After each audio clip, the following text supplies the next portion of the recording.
السلام علیکم ورحمۃ اللہ تعالی وبرکاتہ۔ معزز سامعین کرام، ناظرین حضرات، میرے پیارے اسلامی بھائیوں، آج میں بات کروں گا کہ نماز کیا ہے اور نماز سے انسان کو کیا ملتا ہے اور نماز پڑھنے کے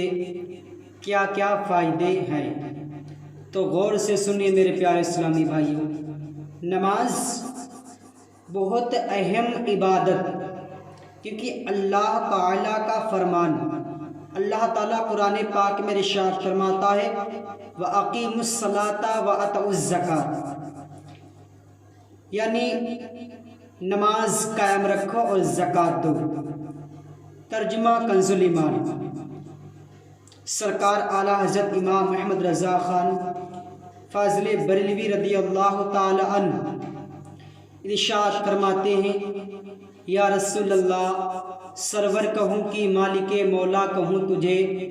باغ خلیل کا گل زیبا کہوں تجھے، لیکن رضا نے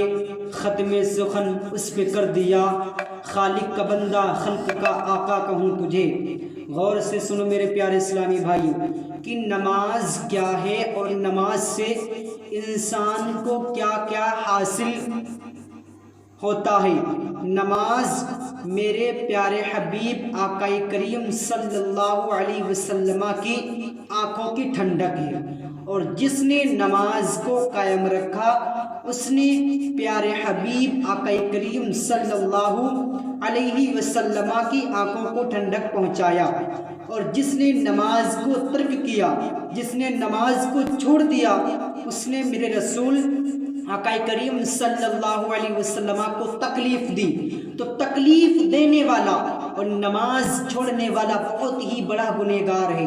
میرے پیارے اسلامی بھائیوں، نماز بہت اہم عبادت ہے، نماز جنت کی کنجی ہے، نماز سے اللہ تبارک و تعالیٰ کا دیدار ہوتا ہے، نماز سے پیارے حبیب آقا کریم صلی اللہ علیہ وسلم کی محبت دل کے اندر بس جاتی ہے، نماز سے انسان کے رزق میں جو ہے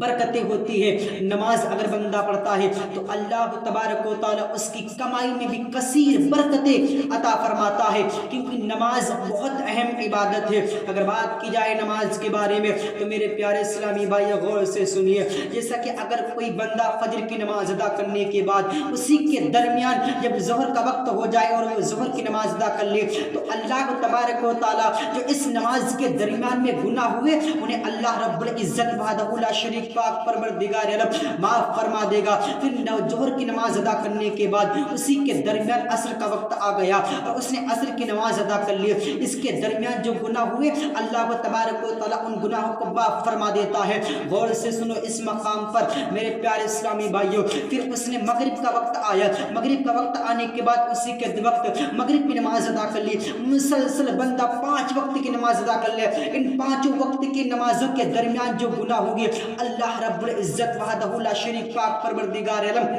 ان کے گناہوں کو معاف فرما دے گا۔ جو ان نمازوں کے درمیان گناہ کیے ہوں گے اللہ رب العزت ان گناہوں سے معافی تمہیں عطا کرے گا۔ غور سے سنو میرے پیارے اسلامی بھائیوں، میرے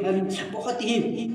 پیارا ایک واقعہ نماز ہی کے تعلق سے میرے نبی فرماتے اگر کوئی بندہ نماز پڑھتا ہے، میرے نبی نے فرمایا اے ابو ہریرہ رضی اللہ تعالیٰ عنہ، اگر تم لوگوں میں سے کسی ایک کے دروازے پر نہر ہو اور اس میں روزانہ وہ 5 مرتبہ غسل کرے، کیا اس کے جسم پر مائل باقی رہے گا؟ عمر فاروق اعظم رضی اللہ تعالیٰ عنہ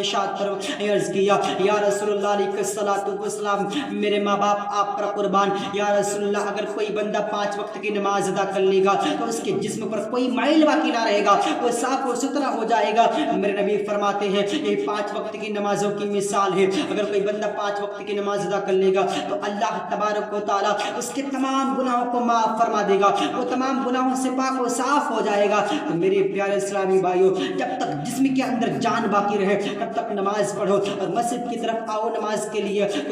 زبان پر درود پاک صلی اللہ علیہ وسلم پر پڑھتے آؤ، زبان پر درود پاک ہو، اور رب کی بارگاہ میں یہی دعا کرو کہ اللہ تبارک و تعالیٰ جب اپنے بندوں کو موت عطا کرے تو نماز کی حالت میں ادا کرے، اگر کسی کو موت آئے تو ایسے حالت میں آئے کہ وہ نماز ادا کر رہا ہو، اس کی زبان پر لا الہ الا اللہ